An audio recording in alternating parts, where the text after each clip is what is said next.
আমাদের এই পার্শ্ববর্তী গ্রামের একজন যিনি সবসময় আমাদের পাশে থাকেন, আমাদের শান্ত, উনিও আমাদের মাঝে খেলা দেখার জন্য এসেছে। উনাকে আমরা সদুকাবাসীর পক্ষ থেকে অভিনন্দন ধন্যবাদ জানাই। যারা আসেন নাই তাদেরকে আমরা অভিনন্দন ধন্যবাদ জানাই। যারা এসেছেন তাদেরকে হৃদয়ের অন্তরের অন্তঃস্থল থেকে লাল গোলাপ শুভেচ্ছা অভিনন্দন।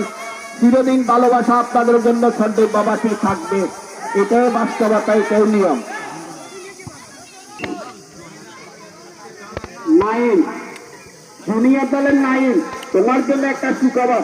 তুমি যদি সর্বপ্রথম গোল করতে পারো, তোমার জন্য 500 টাকা শফিক, উনি খেলা দেখতেছেন, সবাইকে অভিনন্দন জানিয়েছেন। আজকে এই ম্যাচটিতে একদিকে বেলা ডুবু অবস্থা, আর একদিকে দুই দলের লড়াইয়ের মধ্যে দিয়ে দুই দল চলে গেলেন মাঠের বাইরে।